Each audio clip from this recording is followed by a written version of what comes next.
안녕하세요. 오늘 잠언 묵상 37번째 시간입니다. 오늘은 어리석음을 버리고 생명을 얻는 방법이라는 제목으로 말씀을 나누겠습니다. 오늘은 저기 멀리 신안에 있는 한 섬에서 말씀을 나누고 있습니다. 여러분도 여러분이 계신 그 삶의 자리에서 말씀과 동행하며 승리하는 하루 되시길 기도합니다. 오늘의 말씀은 잠언 9장 6절입니다. 어리석음을 버리고 생명을 얻으라. 명철의 길을 행하라. 이 말씀에 의하면 생명을 얻기 위해서는 먼저 어리석음을 버려야 합니다. 문제는 어떻게 어리석음을 버릴 수 있냐는 겁니다. 지혜가 있는 사람에게는 그 어리석음을 알려주고 버리라고 얘기해주면 됩니다. 그러면 그는 지혜가 있기 때문에 그 책망이나 훈계를 받는 전체의 맥락을 이해하고 그 말을 듣습니다. 겸손히 자신을 돌아보면서 고쳐야 할 것들을 스스로 고칩니다. 왜냐하면 그 사람 안에는 지혜가 있기 때문입니다. 듣는 마음이 있는 거죠. 하지만 어리석은 사람은 상황이 좀 다릅니다. 분명히 자기가 잘못했는데도 자기는 잘못이 없다고 여깁니다. 왜냐하면 그는 어리석기 때문입니다. 아니면 이런저런 상황이나 환경에 핑계를 대면서 자신은 어쩔 수 없다고 생각합니다. 자기 잘못이 아니라는 거죠. 그래서 그 어리석은 사람은 누군가 자신을 향해 충고나 훈계를 할 때 억울하다고 생각합니다. 그러면서 그 책망하는 사람을 미워하기에 이릅니다. 잠언 9장 8절 말씀입니다.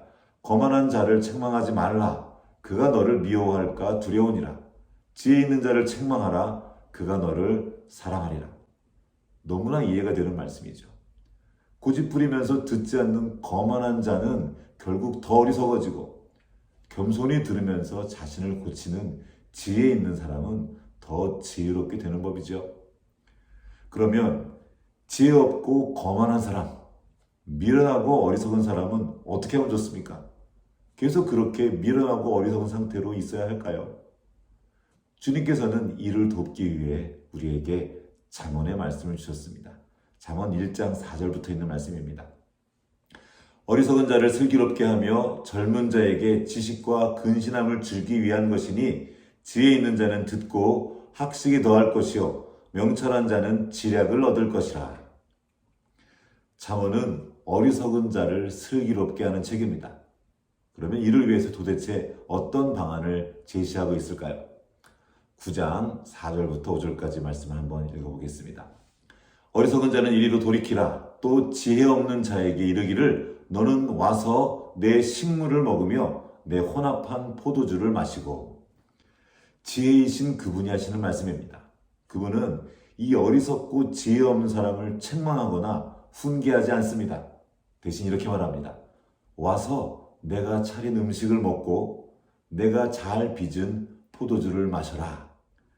갑자기 이게 무슨 말일까요? 어리석음을 버리고 생명을 얻는데 뭔가를 먹고 마시라고 합니다. 이 말을 이해하기 위해서는 성육신하신 지혜이신 예수님의 이 말씀들을 살펴볼 필요가 있습니다. 요한복음 6장 54절과 55절의 말씀입니다. 내 살을 먹고 내 피를 마시는 자는 영생을 가졌고 마지막 날에 내가 그를 다시 살리리니 내 살은 참된 양식이요 내 피는 참된 음료로다. 예수님은 유월절 어린 양으로 우리에게 오셨습니다. 그리고 우리를 위해 자신의 몸을 내어주시고 그 피를 우리의 생명값으로 쏟아 부어주셨습니다. 우리는 성찬식을 통해서 주님의 그 살과 피를 먹으며 주님의 몸된 교회로 함께 섭니다. 사실 이 말씀은 좀 어려운 말씀입니다. 우리의 이해력으로는 다 이해할 수 없는 신비에 속한 이야기이기 때문입니다. 하지만 우리는 또한 알고 있습니다. 주님께서 내어주신 그 살과 피로 인해서 우리가 생명을 얻게 되었다는 걸요. 그 생명을 유지하고 성장하기 위해서는 먹는 일이 너무나 중요합니다. 그래서 구약의 제사도 신약의 성찬식도 그 중심에 먹는 일이 있습니다. 그것이 바로 우리의 생명과 관련이 있기 때문입니다. 먹는다는 것은 우리가 먹은 그것이 우리의 몸의 일부가 되고 생명이 되는 것을 의미합니다. 그것이 우리의 생명이 될 때 우리의 몸은 또한 그 생명 안에서 성장하게 됩니다. 그렇게 내가 먹은 그것이 나와 완전히 하나가 되는 것입니다. 이어지는 주님의 말씀을 더 들어보겠습니다. 내 살을 먹고 내 피를 마시는 자는 내 안에 거하고 나도 그의 안에 거하나니 살아계신 아버지께서 나를 보내심에 내가 아버지로 말미암아 사는 것 같이 나를 먹는 그 사람도 나로 말미암아 살리라. 주님의 살을 먹고 피를 마신다는 것은 그 안에 담긴 주님의 생명이 우리의 살이 되고 피가 되는 것을 의미합니다. 이제 우리는 그 생명 안에 거하면서 그분의 생명으로 살게 됩니다. 그래서 주님도 이렇게 말씀하신 겁니다. 나를 먹는 그 사람도 나로 말미암아 살리라.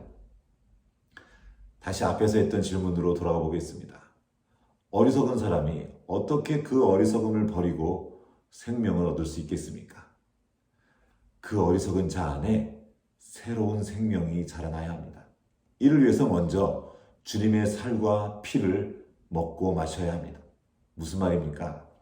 매일 주님의 말씀을 먹고 그 생명을 마시는 일에 집중하라는 것입니다. 마치 우리가 육신을 위해서 매일 밥을 먹는 것처럼 꾸준히 주님의 말씀을 듣고 담으면서 힘써 실천하는 것입니다. 그렇게 할 때 주님의 생명이 우리 안에서 더욱더 풍성하게 자라나게 됩니다. 그렇게 우리 안에 주신 예수 그리스도의 생명이 하나님을 아는 지식과 함께 자라날 때 우리 안에 덕지덕지 붙어있는 그 어리석음들을 분별할 수 있게 됩니다. 그리고 이제 그 어리석음을 분별할 수 있게 된 그 사람은 어리석음을 버리고 생명을 얻을 수 있게 되는 것입니다. 오늘도 주님의 말씀을 먹고 마시며 그 안에 거하고 그 생명 안에서 발견되는 하루 되시길 간절히 기도합니다.